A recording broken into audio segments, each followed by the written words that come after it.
Thousands gathered in Boston over the weekend for the most confusing protest ever held.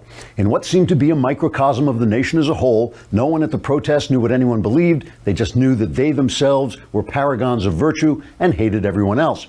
There were Nazis supporting free speech, anti-fascists supporting fascism, and 7 guys who were trying to get to the Red Sox game but stopped off at the protest to see if there was any free beer. President Trump added to the confusion by tweeting that the country needed to heal, but he spelled heal H-E-E-L, so no one knows what that was about. Maybe something having to do with feet. Your guess is as good as mine. CNN's Jim Acosta tried to clear things up with a report from the scene saying, quote, "Look at me, I'm Jim Acosta. I can stand on my head and wiggle my toes. Look at me, look at me, look at me right now," unquote. Acosta then played a video of himself shouting rude and ignorant questions at people without listening to their answers, and offered to sell passersby a home video entitled The Acosta Family Picnic, starring Jim Acosta. In one touching moment during the protest, white supremacists and anti-fascists joined together for the annual Worst People in the Country sing-along, singing, quote, "We are the worst people in the country. We wish we could write a song with clever lyrics or even words that rhyme, but we can't because we are the worst people in the country," unquote. The nation's politics have become so confusing of late because unemployment, racism, and crime are at such low levels that no one knows what to complain about. So they're just complaining about the first thing that comes to mind: statues, internet memes, and every blessed word out of Donald Trump's mouth. As one protester put it, quote, "Personally, I don't have any real problems that couldn't be fixed by a good psychiatrist, but if I scream loudly enough, maybe I can make everyone hysterical about something," unquote. Boston police, meanwhile, seem to have done a good job minimizing the violence at the rally, spreading out over the city in what they called Operation Keep These Knuckleheads from Hurting One Another. As one officer put it, quote, "I have never seen so many idiots gathered together in one place for no earthly reason. It's like they held an aimless idiot convention in Philadelphia, and the people who were too stupid to find their way there came to Boston instead," unquote.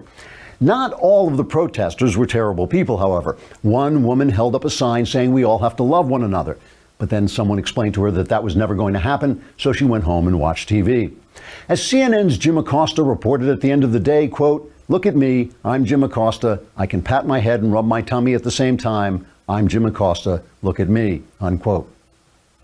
Actually, everyone at the protest seems to have been saying pretty much the same thing. Trigger warning, I'm Andrew Klavan, and this is The Andrew Klavan Show. I feel hunky-dunky, life is tickety-boo. Birds are winging, also singing hunky-dunky-doo. Ship-shape, tipsy-topsy, the world is zippity-zing. It's a wonderful day, hurrah, hooray! It makes me want to sing. Oh, hurrah, hooray! Oh, hooray, hurrah! All right, CNN just reported that Donald Trump is devouring the sun. I didn't know that. Yeah, I just thought it was an eclipse, but apparently it's all Donald Trump's fault, and so is everything else. They just reported that it will now live in eternal darkness until Donald Trump resigns. That's news from CNN. Michael Knowles is with us today to talk about comedy. He actually wrote an article with words in it. He wrote an article with words in it. I know they were the best words. He knows all the best words. So he wrote an article about comedy and why conservatives are funnier than leftists, which is certainly true here. I know that. But he's going to come on after the break. So you got to subscribe if you want to see him, or you can come over to thedailywire.com and you can listen to him. But if you subscribe for a lousy $10 a month, you can watch the whole show right on the site and be in the mailbag on Wednesday, have all your questions answered. And if you subscribe annually for a lousy $100, you get the Leftist Tears mug, tumbler, whatever the hell it is. You get it. It's yours. And it has Leftist Tears on it and in it. Mine has Leftist Tears actually in it.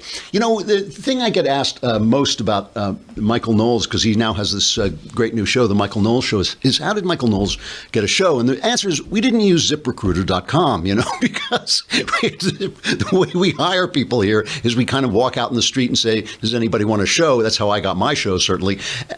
And Knowles was the first guy to say yes. But with ZipRecruiter, you can post your job to 100+ job sites with just one click, and then their powerful technology efficiently matches the right people to your job better than anyone else. That's why ZipRecruiter is different. Unlike other job sites, ZipRecruiter doesn't depend on candidates finding you. It finds them. In fact, over 80% of jobs posted on ZipRecruiter get a qualified candidate in just 24 hours. We here at the Daily Wire have no idea what the words qualified candidate actually mean. I'm not even sure. I'm just saying those things.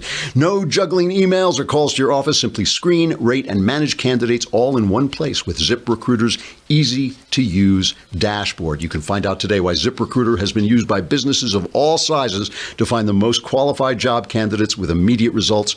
And right now, my listeners can post jobs on ZipRecruiter for free, which is pretty cheap. That's right, free. Just go to ZipRecruiter.com/dailywire. That's ZipRecruiter.com/dailywire. One more time to try it for free. Go to ZipRecruiter.com/dailywire. Don't let Michael Knowles happen to you. That would be a terrible thing. All right. So the Klavan this weekend. Oh, first, I really have to add, just from that opening, we really have to give kudos to the Boston police because they separated the protesters. Who knows what everybody believed? They said it was a free speech rally, and then those people didn't show up, and then all the people who said they were anti-fascist, but are they also anti-free speech? I don't know. They're all marching, everybody. And they just kept people apart, and they had a big show of manpower. So good for them, I mean, it's a little harder for people for police in places like Charlottesville, smaller towns, to marshal that kind of show of force. But it's not so hard to keep these people apart. And the reports from places like Charlottesville and Berkeley, California, that the cops kind of stand down when the people they like are getting, the people they dislike are getting punched. So I think that good for the Boston cops for doing it right. Steve Bannon did not make it through the Klavanless weekend. So that is a genuinely interesting development. I mean, Steve Bannon, there are all these reports. Steve Bannon, obviously the guy who sort of informed Trump's view with that nationalism, that America first, build the wall. They say he's the guy who pushed for things like the regulations, cutbacks, and the Gorsuch nomination. And there's a real concern now that he's gone that Trump is basically surrounded by Jared Kushner and Ivanka Trump, Gary Cohn, the senior economic advisor who was a Democrat, a Goldman Sachs kind of guy, Dina Powell, another senior advisor, and another New York liberal. All these people, these liberals who surround him, because Donald Trump has a lot of Democrat instincts. He is basically a Democrat with a few conservative ideas.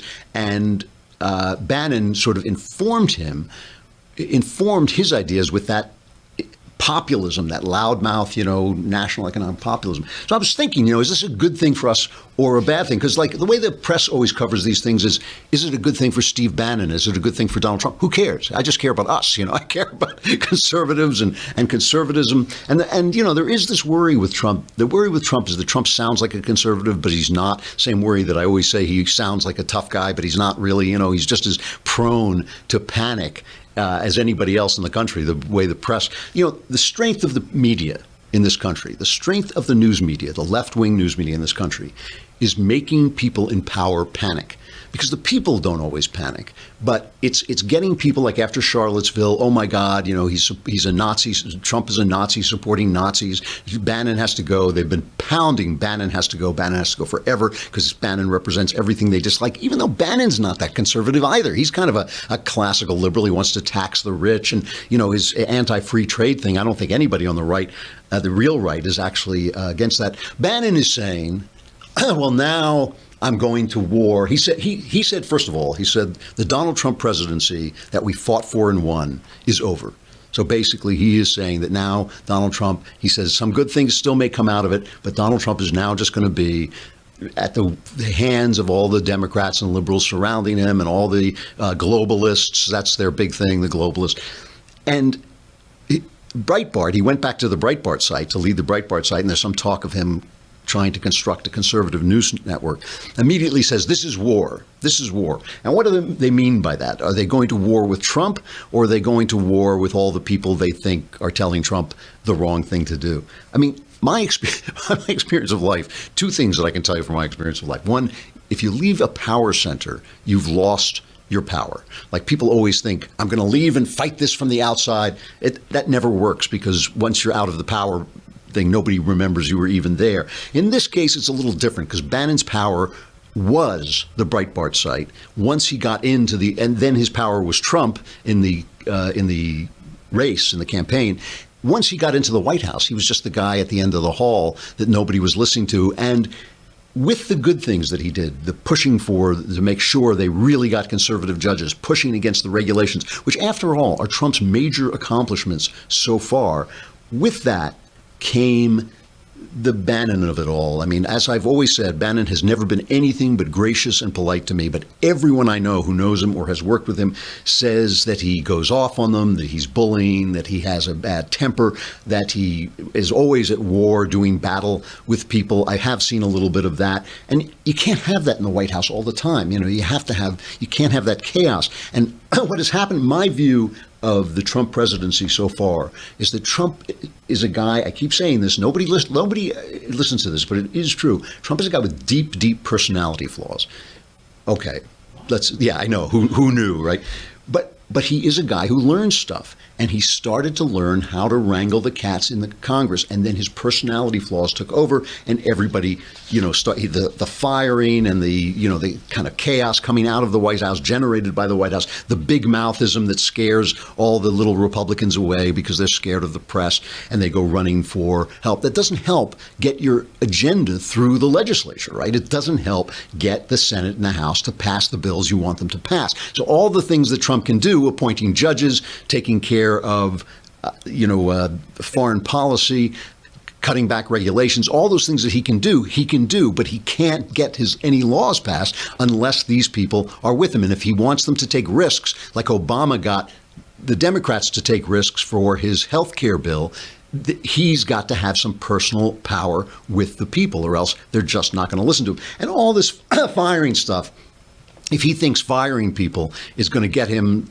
any leeway with the Democrats, it's just not going to happen. I mean, this is the one thing protecting us from a full Democrat Trump presidency is the Democrats hate him, and he hates people who hate him. Adam Schiff, he's the guy who's been hounding Trump over the Russian thing.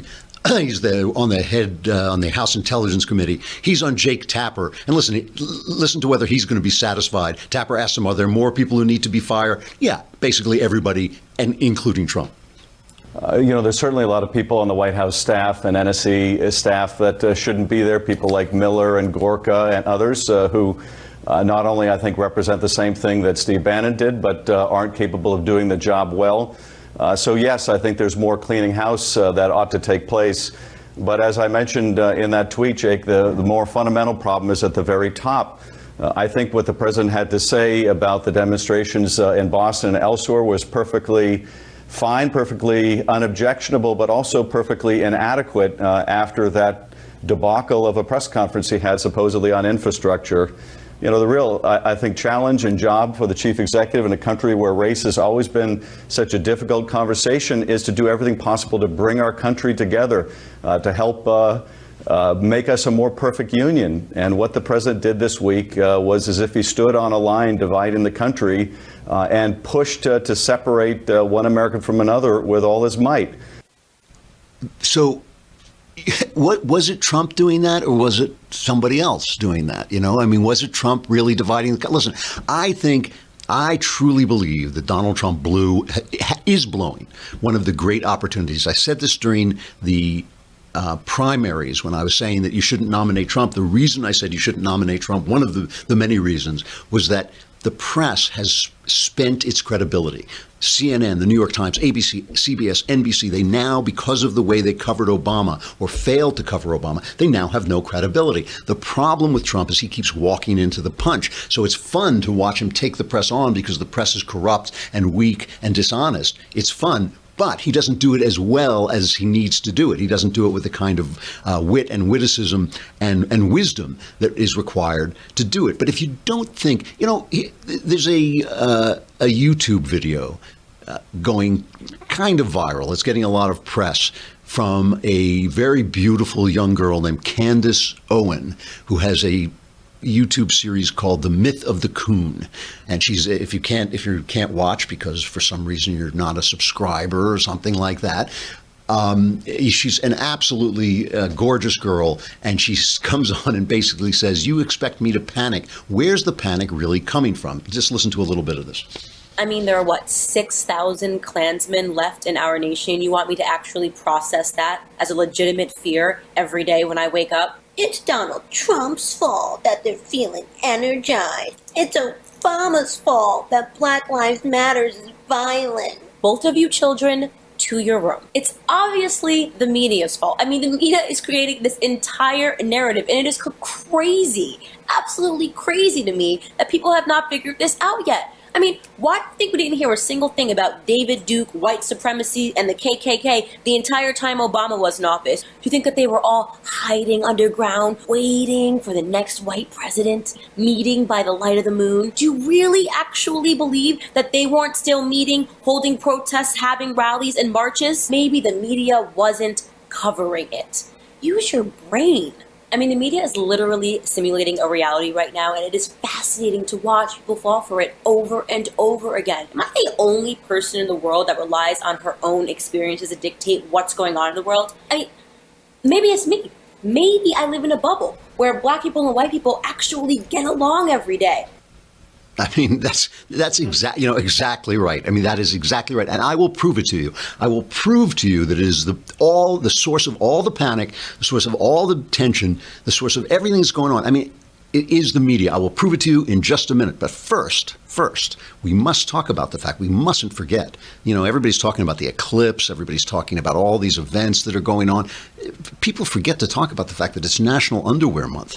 I mean, come on. You know, these are our national traditions. These are things that people have passed down from generation to generation and have looked at each other and said, why are you giving me this underwear? And, you know, father has explained to son, mother has explained to daughter, because it is National Underwear Month. This is the time when we should all gather together as one, no matter what color we are, no matter what religion are, and buy some underwear from Me Undies. Me Undies are the best underwear. They are so incredibly comfortable, and they come in a zillion different colors and designs. Always, when you go on their website, they always have new designs, funny designs, regular designs, all kinds of things for both men and women, specially designed. Each pair is specially designed for both men and women. I'm not going to go into too much detail about that. I think that's just too much information. But trust me, they are incredibly comfortable. They are made from lensing micromodal, a sustainably sourced, naturally soft fabric that's proven to be 3 times softer than cotton. I have worn them. I'm telling you, this is true. They get to, where did they get this? They had they get this from some tree. Where was it? In Bavaria, Austria? Some incredible new material, and it actually it naturally contains odor. What was it? Australia. Was it Australia? No, it was Austria. Oh, well, who can tell that they all look alike, those Austrians and Australians. Anyway, they really feel good. They're silky smooth, a downright dreamy embrace of MeUndies. And guess what? All through National Underwear Month, you can try them risk-free. You can go on until August 31st. You can get 20% off your first pair plus free shipping at MeUndies.com, MEUNDIES.com/Klavan. Captain Klavan, how do you spell that? Thank you. I'm glad you asked me that question. It's Klavan, Klavan, MeUndies.com/Klavan. 20% off your first pair, MeUndies.com/Klavan. And if you don't like them, they're free. So all through August, National Underwear Month, while you're sitting around the National Underwear tree singing underwear carols, you can get your MeUndies and try them for free. We should probably break from Facebook and YouTube, which means if you want to hear the rest of the show, come on over to thedailywire.com. But to see it, you have got to subscribe for your lousy $10 a month. Look at that. What are you doing with it? You're not doing anything with it. It's sitting in your wallet. Give it to us, and we will entertain you and inform you as only we can.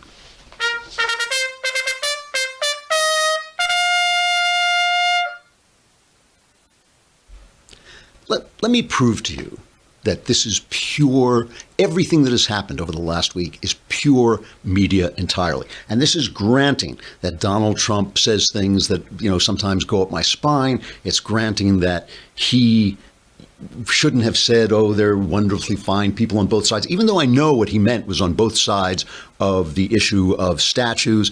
He doesn't have a feel for the fact that race has been a thorn in America's side. Okay, all that is fine.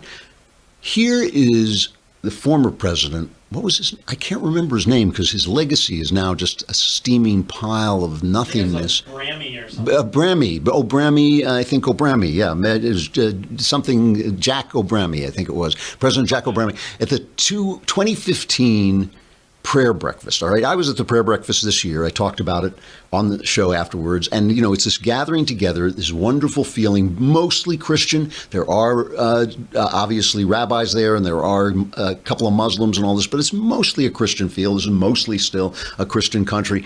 And so Obama gets up, and this is after his policies have led to the rise of ISIS. Now ISIS is going nuts, and they were just slaughtering people, right? Just atrocities like we haven't seen in a generation. Truly, truly terrible, terrible things these terrible, terrible people are doing. This is Obama's speech about this, okay? Here's just some excerpts. We see ISIL, a brutal, vicious death cult that in the name of religion, carries out unspeakable acts of barbarism, terrorizing religious minorities like the Yazidis, subjecting women to rape as a weapon of war, and claiming the mantle of religious authority for such actions. And lest we get on our high horse and think this is unique to some other place, remember that during the Crusades and the Inquisition, people committed terrible deeds in the name of Christ. In our home country, slavery and Jim Crow all too often was justified in the name of Christ. So this is not unique to one group or one religion. There is a tendency in us, a sinful tendency that can pervert and distort our faith. Now, let's compare this to what Donald Trump said at his press conference when he said there are nice people on both sides, blah, blah, blah, both sides are to blame. First of all, Trump was correct, okay? He was correct in saying that both sides are to blame. The Antifa people are violent thugs.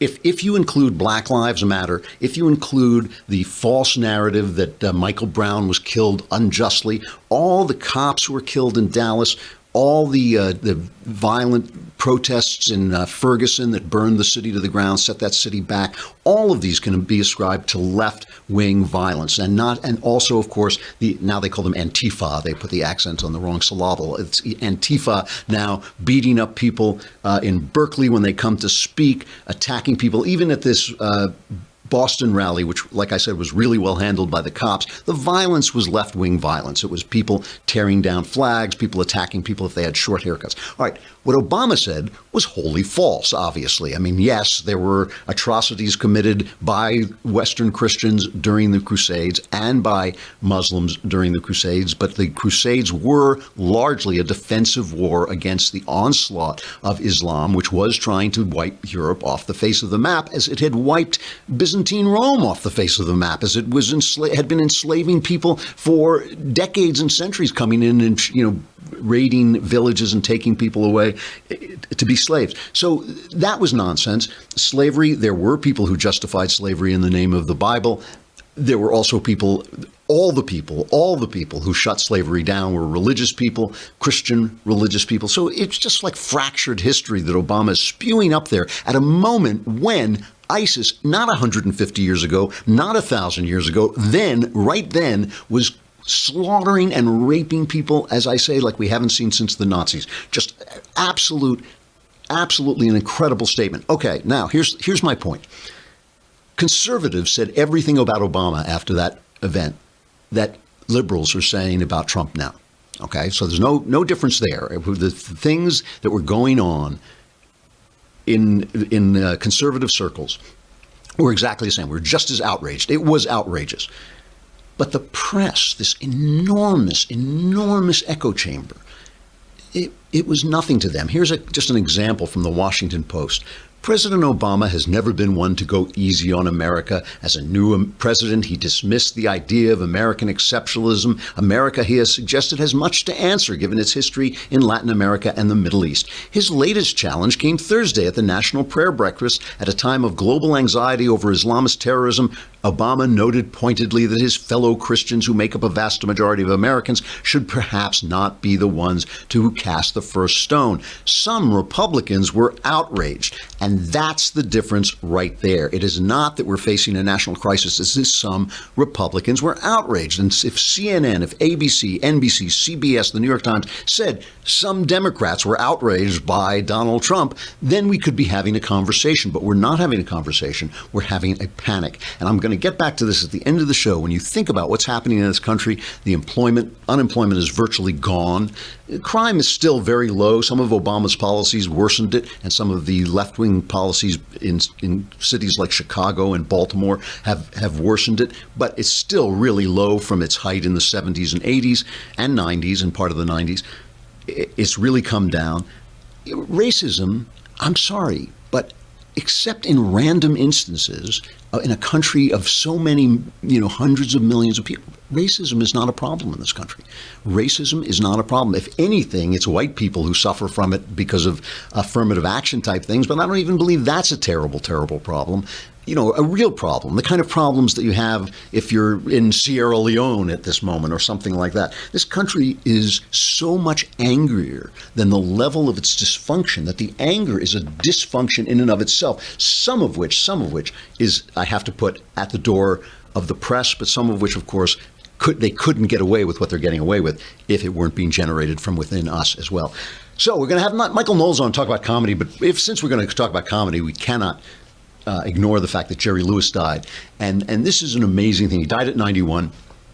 Amazing thing. I was talking to my son about it yesterday, and he was like, "Who's Jerry Lewis?" And that is how fleeting fame is. I mean, what would that be like to most of the people listening to that show? It would be like somebody saying, "Who was Madonna? Who were the Beatles?" Something like that. I mean, Jerry Lewis was immense. And if you don't, he came after the war. He was this antic Jewish comedian who played like basically a retard. I mean, that's all, all he could talk in his funny voice, and he did it, would flail around. And he linked up with Dean Martin, who was this kind of crooner of the Italian variety, very much the sort of second generation of crooners, of American crooners. And with the sleek kind of lover boy Dean Martin and what did Jerry Lewis describe their act? He described it as a handsome guy and an ape, or a handsome guy and a gorilla, something like that. And they would do this lounge act, this act in nightclubs, where at the end of it, they would just start ad-libbing. And it was like, people had never seen anything like it before, and you can't find it. There are no tapes of it because it was all live. And once they got on TV, of course, it started to get curtailed, because they couldn't curse and they couldn't do all the blue material they were doing. But here is just to give you a flavor of it, because this is now, we're talking like 1947 to 1957. This is when the Martin and Lewis guys were huge. But just to give you a flavor of it, here they are on a Bing Crosby, Bob Hope television show. Okay, so now that's the old generation, and Crosby and Hope, who were themselves a comedy team in film, introduced the two of them, and Lewis and Martin come on, and this is just a sliver of it. Bing Crosby, Bing Frisbee, here, fellow, boy, young man, here, innkeeper, find that boy. Bob, Robert, where's Bing Crosby? Here, fine lad, up there, walk him around for an hour. Not talking about my father that way. Bing, fine lad, here, boy. Boy, here, boy. Here. Good boy, here.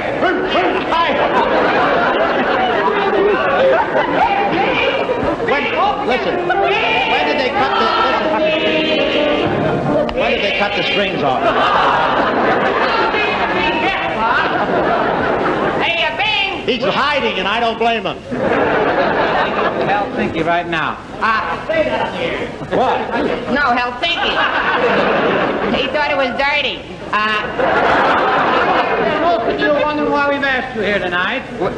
Well, Let's get me out of this. well, rehearse your tune, and I'll tell the folks how happy we ought to be here. I'd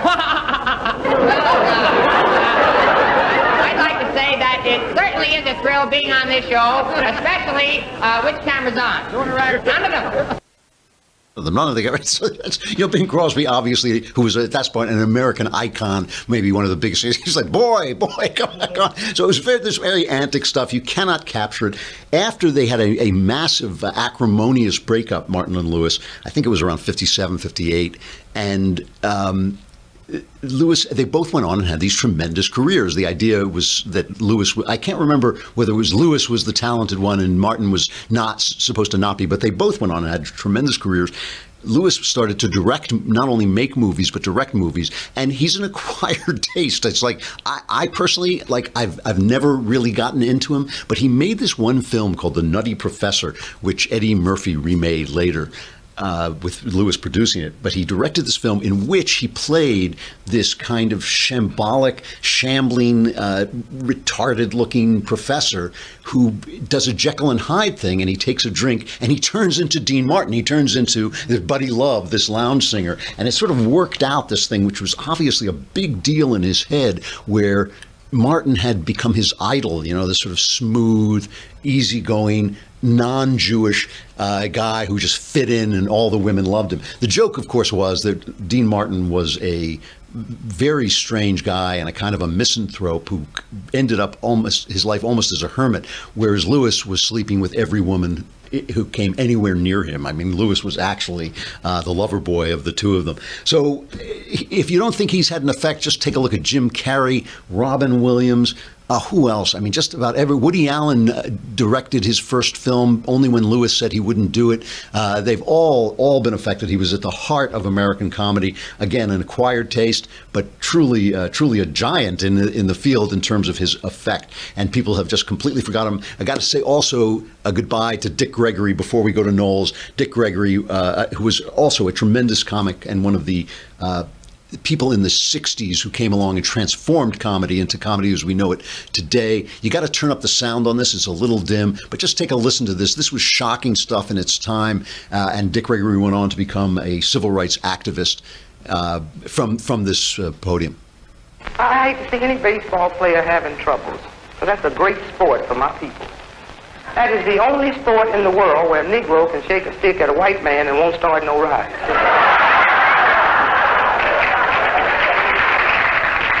Of course, now, don't get me wrong now. We're doing all right. Well, at the rate we go in 10 years from now, you might have to be my color to get a job. And let's face it, they're not making man tan for nothing. Keep me right, I'll get in there and raise taxes on you. I mean, now, don't get me wrong. I wouldn't mind paying my income tax if I knew it was going to a friendly country. And we have a lot of racial prejudice up north, but we're so clever with it. Take my hometown, Chicago. I mean, you can't see it just going in there. When the Negroes in Chicago move into one large area and it looked like we might control the votes, they don't say anything to us. They have a slum clearance. He was the first guy you saw in the audience. There were white people, and he was the first black comedian who really appealed to white people with that kind of humor, making fun, because that was when white people were starting to take on board. Have we got Knowles? Knowles, you irrepressible rascal. How you doing? I'm doing well. So you wrote an article with actual words in it. I'm as shocked as anyone.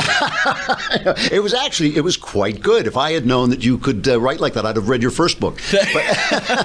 It is amazing because I got the show because I published a blank book, and then I also was asked to write this article by The Point magazine because of my blank book, which there does not seem to be any correlation between those two things. But in any case, glad I could write it. Yeah, no, and it actually was gracefully written and almost intelligent. I was shocked. I thought this must be a different Michael Knowles. But your basic premise is that most great comedy now is actually on the right. And I know, of course, I knew you were referring to me. You didn't mention me, and don't think I was hurt. Oh, they must have left it out or something. Yeah. I'll call the editor. Yeah, I'll give him a call. Yeah, please. But do you think that's true? Do you think that the right is actually the funnier side at this point? Yeah, that is certainly true. And I think if you look at popular comedy now, you'd have to conclude that. You could even ask Jerry Seinfeld, no strong right-winger, no conservative himself. He won't play college campuses because the kids are too PC there. But there's also a distinction to be made. I think conservatives are funnier. it's hard to identify conservative comedians because they want to work. And they need to keep their heads down. There's no question about it. Exactly. You can at least identify non-leftist comedians like I think of Norm Macdonald as an example of this. I don't know that he's conservative. I don't know that he's a Buckleyite, but he's certainly not a leftist. Right. And he's the best comedian around. Dennis Miller's another example of that. Jim Norton, other guys who just aren't. And Louis C.K., his latest Netflix thing, Great has some example. stuff about abortion that really blew my socks off. And by the way, just to mention that Jerry Lewis was a Trump supporter and a Reagan supporter as well. Now I might finally like him. I'm with you. He never appealed to me. But I think that is true. I think they are funnier. But more importantly, I think that the sense of humor in the country resides entirely on the right. I remember one time you had said that you were asked why conservatives aren't funny, and you said it's because leftists don't have a sense of humor. Yeah, that's why we're not funny, is because they won't laugh at themselves. Yeah. Exactly. And that I think is it. I think that comedy essentially requires truth and hope. I think that there has to be those two elements. I think it's evident from Henny Youngman's one-liners, "Take my wife, please," all the way up to Dante's comedy, where you begin in the pit of hell and you ascend all the way up to heaven. And I think you need truth and hope. And nobody ever says he's expressing what we're all feeling. People say he's saying what we're all thinking, because it's funny because it's true, right? And on the left these days, not only do they despair, not only do they not have hope because of their materialist worldview, but they deny truth altogether. So, well, I think you make a point that is, if what you are saying is not true, but simply virtue signaling, then somebody who makes fun of it is not just attacking your ideas; he's attacking your very self. He's attacking your virtue, basically. That's exactly right. And so you can't, there's nothing outside of you. There's nothing that you can stare at and laugh at as an absurdity. Rather, it is attacking you. And also, if you're simply virtue signaling, if you're constructing these fantasies, if you refuse to acknowledge the tragic fact of life, the fallen nature of the world, then you can't tell a joke about it, because people aren't seeing what you're pretending to see. We all have eyes, we can all see the world, and you can only pretend for so long. But you also mentioned, in my memoir, which does have words in it, I guess, I just want to say, I'm not comparing, not competing, but I just want to say. I'm trying to work my way up. You've written all these books with words. I've written like 4 pages. So I'm going to try to slowly but surely work up to that. But in my book about my conversion, The Great Good Thing, I talk about the fact, one of the things I talk about was that the comedy at the heart of the tragic world convinced me that we were fallen, that we were in a fallen state, that there was something better that we knew we could be, that makes it funny when we suck. It's like when we are evil, when we sin, we're like a guy in a tuxedo who's slipped on a banana peel and fallen into a puddle, because we know we're meant to be closer to the angels. And Ronald Reagan echoed this exact point. It's in a poem that he wrote when he was 17. I saw a copy of it up at the Reagan Library, but the poem's called Life, and it says, "I wonder what it's all about and why we suffer so when little things go wrong. We make our life a struggle when life should be a song." And it goes on and echoes a point that you've made before, which is that suffering and sin would be funny if not for the pain of it, if not for the suffering, because it is an absurdity. And even I think Shakespeare gets to this as well. When Hamlet is feigning madness, he says that he's lost all of his mirth. "I have of late, but wherefore I know not, lost all my mirth." Right. And it appears to me, he's feigning madness here. It appears to me what Shakespeare is saying, no less a comedian than Shakespeare, is that hope inheres in truth. The sign of sanity is not despair and anger, but it's delight, it's joy. And we see that in people who don't have this left-wing, materialist, reductive worldview. I think it's easier to laugh at the world even when you're looking at painful things. It really is. Before you came on doing some show prep, I was looking at all the comedians out there, and of course, one of the things that it really bothers me is that we have all these late night comedians, and every single one of them is an anti-Trump left-winger. Every single one. And when Jimmy Kimmel? No, not Jimmy Kimmel. It was Jimmy Fallon, right? Who was nice to Donald Trump. They basically browbeat him into apologizing for it. And when you look at them and you see what they do, Stephen Colbert, who used to be pretty funny, just making fun of us, making fun of right-wingers, but he was funny. he does this thing now where it's all F you, Donald Trump, F you, it's just that's over and over and over again. And then the crowd goes wild. Oh, what a radical thing to have said. What an amazing, breakthrough in comedy styling that you would tell the president of the United States, F you, like such creativity in language. Such creativity, the use of language. And you just think like, really? How do you sleep at night doing that kind of stuff? It's not even good blue material, it's just bad stuff. And I think now, he used to be funny during the Obama years because he had his old show where he was playing a character and because we could laugh at him and therefore laugh at ourselves. But there's something because politics takes on such a religious fervor, for I suppose some people on the right, but I think predominantly for the left, they just can't laugh. So everything is amped up. We saw this under Bush too. Everything becomes mean and hysterical and unfunny. Whereas when they have their president and they can basically take a breather, they have the time and the brain space to make a joke and laugh at themselves. As long as they're not laughing too much at their own ideas. Exactly. All right, Michael Knowles, the host of the Michael Knowles Show. Because, as I explained, we didn't use ZipRecruiter.com, so you got it. So I was wonderful. I was just so happy you were walking around outside that lunatic asylum, because otherwise I don't know where someone would have found it. The show is great, and I'll talk to you later. Thanks for coming on. It's time for our crappy culture. Yeah.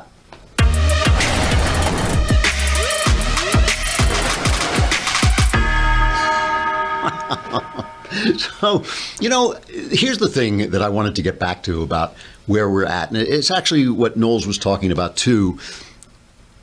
The incredible amount of anger in our culture and the incredible division comes at the same time as the economy is doing well. People are not racist like they used to be. There's always going to be racism in the world. People are people, and there's always going to be that stuff around. And I'm sorry for it. It makes my heart hurt to see it sometimes, especially when it, when it hurts little people. That is always the worst thing, when it hurts kids and all this stuff. But it's always going to be around. The country is actually, we're not at war. The crime rate is down.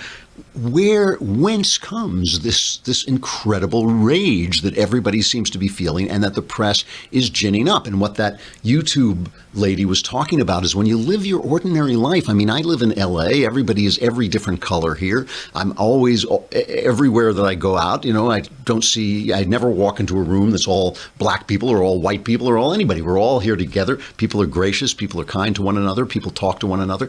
That is the real life of America. And yet, in the press and in our politics, this rage that it has just been brewing and brewing, not just for 7 months, but for 8 years, for 15 years at least. Very recently, it has come out that the second leading cause of death in young adults is suicide. That is an incredible statistic. Most young people, if they die by accident. I mean, car crashes, things like that.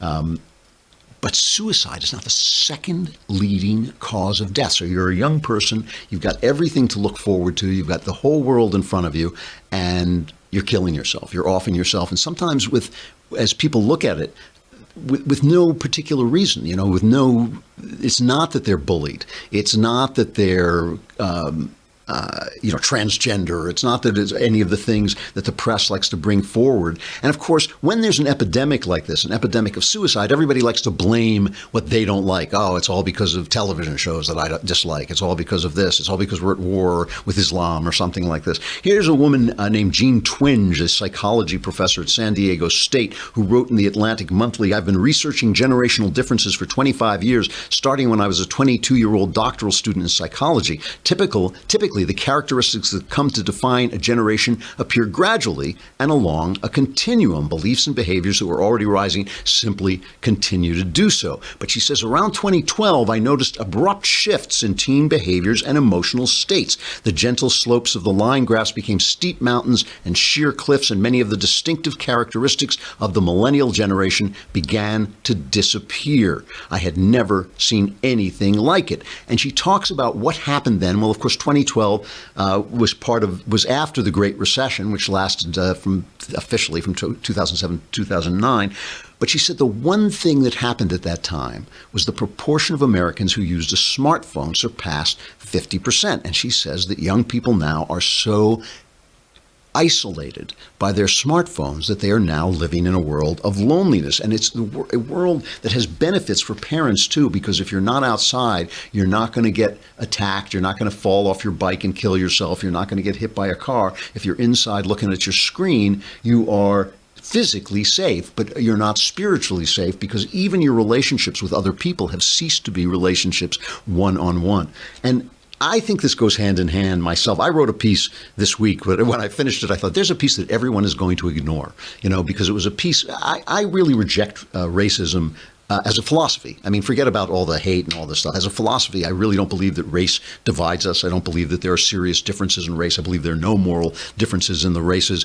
I don't believe that the genetics over time has real effect. I believe everything is ideas. I don't believe that we're physical creatures. I believe what's important about us is our minds. I mean, the idea that, that we try so hard to make everything materialistic. We say it's the problem with Islam is that the young men don't have jobs. The problem with Islam is the ideas in Islam. It's what the ideas do to the human soul. And if you don't have the idea that another person is a soul, another person, that you're talking to somebody eternal who really exists in ways that you can't see, then their opinions just become things to you. They don't become expressions of that soul. They just become things that get in your way. And when you're talking to people through a screen all the time and never looking into somebody else's eyes, it becomes easy. One of the reasons I don't go on Twitter, I'm on Twitter a lot, but I don't go on Twitter and yell at people. I don't call people names. I mean, the harshest thing I ever say is that somebody's a knucklehead. And when I say that, I'm talking to somebody with power. I'll say that to Rolling Stone magazine or something like that, but I won't say it to an ordinary person who disagrees with me. I never do it, is because I remember that on the other side of the screen there is another human being, another soul, who may have problems that I don't think about at all. I think this division, this isolation, this idea that we are bags of chemicals sparked with electricity instead of spiritual beings, eternal spiritual beings, has really broken us. It has really broken us, and we're screaming at one another over statues. Because why not? If all we are is material, we're all statues. We're screaming at each other over statues. We're screaming at each other over, whether Donald Trump condemned something enough, whether he, said the exact right words. This is what we're screaming about. And yes, the press is to blame. Yes, CNN is to blame. The media is to blame. But there's something in us that has lost the plot of what it means to be a human being. And I think these kids killing themselves are part of that. That is our crappy culture, and it certainly is crappy. But we are here to fix it. That is why each one of us has come, and each one of us will do our part, and we will turn it around. We really will. I don't think this is the end at all. I think this is the end of something. I really do think it is the end of the post-war consensus. We will build a new consensus. Let's hope it's a better one. I'm Andrew Klavan. This is the Andrew Klavan Show. We've got a guest tomorrow. We have Dinesh. Yes, Dinesh D'Souza will be with us tomorrow. Be here then. I'm Andrew Klavan. This is the Andrew Klavan Show.